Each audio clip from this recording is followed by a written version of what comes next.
నా నాయకత్వం ఏదైతే ఉందో బీజేపీ నాయకత్వం వాళ్ళు ఇంకా గట్టిగా ఫైట్ చేసి ఉంటే, నేను ఇంకా గట్టిగా ప్రజల్లో అరే ఇతను గెలవగలుగుతాడని నమ్మకం కలిగించి ఉంటే, ఈ రెండు చేసి ఉంటే ఇవన్నీ రాజకీయ కుట్రలు ఉన్నా మేము గెలిచేవాళ్ళం. ఓకే, ఏదేమైనా రూరల్ ప్రజలు మంచిగా తీర్పిచ్చారు.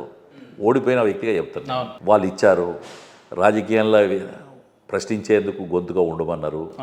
పరిష్కరించే అవకాశం వాళ్ళు ఇచ్చిన రోజు 100% పరిష్కరిస్తారు. మీకైతే నమ్మకం ఉందా ఏదో ఒక రోజు ప్రజలకు ఇంకా పై స్థాయిలో అధికారం వల్ల ఓడిపోయినా కానీ నిత్యం వాళ్ళ సమస్యల పరిష్కారం కోసం ఇవ్వలేడు కూడా ఒక వికలాంగుడు తనకు మీ సేవా కేంద్రం వస్తలేదని ఫోన్ చేస్తే కూడా జిల్లా కలెక్టర్తో మీతో మాట్లాడాను. ఈరోజు కూడా ఒక దగ్గర వాగు దగ్గర ఉధృతంగా వారుతుందన్నా ఇక్కడ ఎవరు సైన్ బోర్డు కట్టలేరు అంటే అక్కడ తీసుకొచ్చి ఒక ఫ్లెక్సీ ప్రింట్ చేయించి ఫ్లెక్సీ పెట్టుమని చెప్పి నాకున్న క్యాడర్కి చెప్పడం జరిగింది.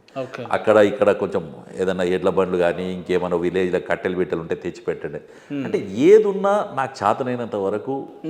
ఇవాళ ఒక వ్యక్తి గత 3 ఏళ్ళ నుంచి దుబాయ్లో జైల్లో ఉన్నాడు, అతనికి అకామ ఇస్తలేరు, రావాలని ఒక లేడీ ఫోన్ చేసి బాధపడుతున్న సందర్భంలో మా గౌరవ పార్లమెంట్ గారి మెంబర్ అరవింద్ గారి కాల్ సెంటర్కి ఫోన్ చేసి వాళ్ళ కోఆర్డినేషన్ అంటే నిరంతరం ఒకటి కాదు.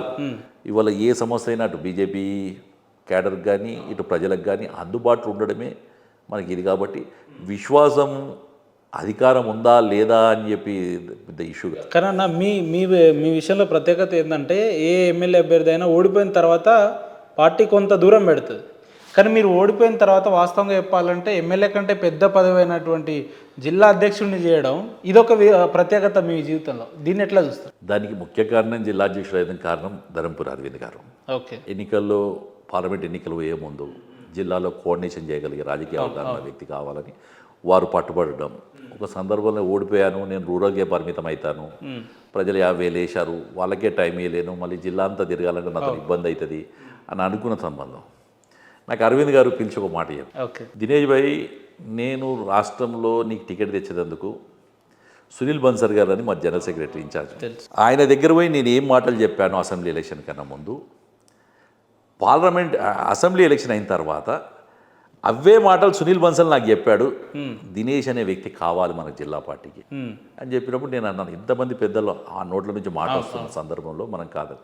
సునీల్ బన్సల్ గారు నాతో కూడా అన్న సందర్భం చెప్తున్నాను, दिनेश जी आपको टाइम नहीं दे पाए, आप जीतने वाला कैंडिडेट थे और थोड़ा हम लोग आपको सपोर्ट करें तो आप जरूर जीतते थे అని చెప్పి వారన్న సందర్భంలో కొంచెం పెద్ద పెద్ద నాయకులందరూ కూడా అయ్యో మా జిల్లాలో చాలా ప్రముఖ ఒక వ్యాపారవేత్త ఉన్నాడు, ఆ వ్యాపారవేత్త నాకు ఫోన్ చేశాడు. పేరు చెప్పడానికి కూడా ఇష్టపడతలేరు కదా, పేరు అంటే పాపం ఆయనకి ఇబ్బంది అవుతుంది, నాకు ఇబ్బంది ఏం లేదు.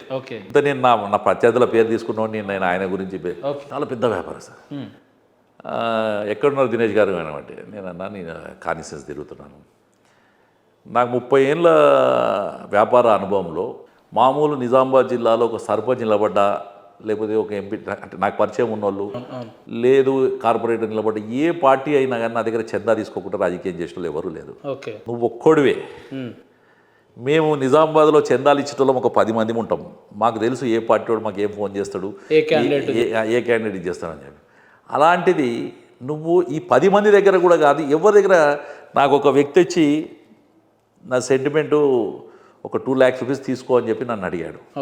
అడిగితే అంటే రాజకీయంగా నీలాంటి వాడు గెలవాలి, ఒక 2 లక్షల రూపాయలు ఇవ్వగలుగుతాను ఇష్టపడి అతను ఇస్తా అన్నాడు.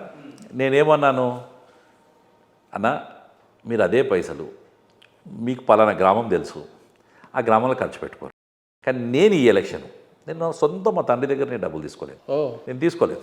నేనేమనుకున్నా అంటే ఈ ఎలక్షన్ అనేది నేను కష్టపడ్డ దాని మీద నేను ఒక్కళ్ళని ప్రభావితం చేయాలని నేను అనుకోలేదు. అంటే ఆర్థికంగా ఇబ్బంది పెట్టినా ఏ రకంగా ఇబ్బంది పెట్టినా ఇబ్బంది పెట్టుడే. కాబట్టి నేను ఆ వ్యాపారవేత్త అన్న మాట విన్న తర్వాత కులం పేరు చెప్పుకోలేదు, డబ్బు వంచలేదు, లిక్కర్ వంచలేదు. చివరికి ఒక్కొక్క దగ్గరకు పోయి సరే నా దగ్గర డబ్బులు లేకపోతే నిజామాబాద్లో రియల్ ఎస్టేట్ వాళ్ళు లేకపోతే వ్యాపారస్తులు డాక్టర్లు ఇది ఇప్పుడు అతని నోట్లకే వచ్చిన మాట, నా నోట్లకేది కాదు, నేను చూడలేదు, నేను చేయలేదు. అన్న నీ మీద ఉన్న 2 అభ్యర్థులు ఎవరైతే ఉన్నారో ఇప్పటికీ 4 సార్లు ఫోన్ చేసిరన్నా, 2 సార్లు మేము ఇచ్చినాము, ఇంకా సరిపోతుంది, ఇంకా కావాలని అడుగుతున్నారు. నువ్వు కనీసం మావోడు ఒక్కడు వచ్చి సరే ఎన్నటికని ఈ పిల్లగాడు వనికేస్తాడా ఏమనుకున్నాడో తెలియదు, ఒక 2 లక్షల రూపాయలు ఇస్తా అంటే నువ్వు వద్దన్నవాట. నేను ఒకటే చెప్పాను, రాజకీయాలు ఇది దీనికోసం బతకాలన్నా, నాకు నిజంగా కూడా డబ్బులు కావాలనుకుంటే నేను అరవింద్ గారినో ఇంకోళ్ళ దగ్గరకు వెళ్ళి నేను డబ్బులు తీసుకొచ్చుకొని నేను రాజకీయాలు ఖర్చు పెడుతుంటే సిద్ధాంతం కోసం ఎలక్షన్ కొట్లాడాను నేను, దానికోసం నేను నిలబడ్డా తప్ప. కానీ ఎలక్షన్ అంతా కూడా మంచి కొట్లాడినాం, ఇద్దరికైనా మంచి ప్రచారం చేసినాం అన్ని రకాలుగా. 3 ఏళ్ల నుంచి వాళ్ళు ఇద్దరికైనా కాంగ్రెస్ పార్టీ టీఆర్ఎస్ పార్టీ కన్నా మంచి ప్రోగ్రామ్ చేసింది బీజేపీ రూరల్లో. అలాంటి పరిస్థితి నుంచి మేము ఇవాళ ఈయనకి వచ్చినాము అంటే ఒక సిద్ధాంతం నిలబెట్టాలన్న ఉద్దేశంతోనే నేను బీజేపీని ఎందుకు ఎంచుకుంటుంటే, అదే రోజు నాకు కాంగ్రెస్ విపరీతమైన ఆఫర్లు వచ్చినాయి ఎలక్షన్. మీకు ఎప్పుడైనా అనిపించిందన్నా ఓడిపోయిన సందర్భాలు రాజకీయాల్లో మరీ నా లెక్క ఇంత మంచిగా ఉంటే నడవదేమో, అవసరమా మనకి రాజకీయాలని? 29 నాడు రాత్రి అనిపించింది. ఫ్యాక్ట్. 29 నాడు రాత్రి అనిపించింది అన్న.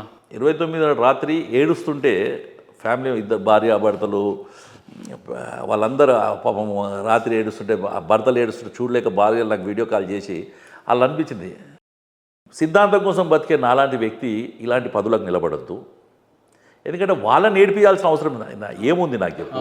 ఎవరు బీజేపీ కార్యకర్త నా కోసం ఎందుకు తనులు తింటాడు? నరేష్ గౌడ్ అని చెప్పి దుబ్బాక చేతిలో కొట్టుకున్నాడు, రవి నాయక్ అని చెప్పి యానంపల్లి తాండా నెత్తికి 32 కుట్లు పడ్డాయి. ఇట్లా 100 మంది తుక్కు తనులు తిన్నారు. గన్నారంలో కానీ మన ఏడ దర్పెల్లో శివాజీ విగ్రహం ఇనాగ్రేషన్కు తాతలు అందరు అటు, తండ్రులు మనవాళ్ళంతా మా దిక్కు బీజేపీ దిక్కు, రాళ్ళ బట్టి కొట్టుకుంటున్నారు. ఎవరు ఒకటే ఇంట్లో ఉన్న 3 జనరేషన్లలో గొడవ పెట్టుకోవాల్సిన అవసరం ఏంది? డబ్బే ముఖ్యం అనుకున్న సందర్భం అనుకున్నా. కానీ భగవంతుడు వెంటనే కళ్ళు తెరిచినట్టు 29 రాత్రి 3-4 గంటల వరకు నిద్రపోకుండా అందరు ఏడుస్తుంటే చూసి అనుకున్నాను మనసులో, నిజంగా కూడా రాజకీయాలు నాలంటాడు పనికిరాడు అనుకున్న సందర్భంలో ఉదయం 7 గంటలకు పోలింగ్ బూత్లోకి వెళ్తే రాత్రి ఏడ్చిన వ్యక్తులే, రాత్రి బాధపడ్డ వ్యక్తులే. నేను ఇవాళ ఏం సంపాదించగలిగినా అంటే ఉపేందర్ గారు 50 ఏళ్ళు దాటింది రాజకీయ జీవితంలో. డబ్బు సంపాదించినా, సొంత ఇల్లు ఉందా లేదా, నా పిల్లలకి ఏం చూసుకుంటున్నా అనేది పక్కన పెడితే 29 నాడు రాత్రి కొన్ని 100 మంది ఏడ్చారు. ఆ 100 మంది కన్నీళ్లతోనే వచ్చినాయి 50,000 ఓట్లు. ఓకే. కాబట్టి నేను ఎప్పుడు కూడా ఆ క్షణం 29 నాడు రాత్రి నిజంగా కూడా రాత్రి అంతా బాధపడ్డాను. నేను ఒక వీడియో పెట్టాను, నేను వాళ్ళ ఏడుపు చూడలేక, నేను బాధ చూడలేక నేను ఆ రోజు పబ్లిక్ రిక్వెస్ట్ చేశాను,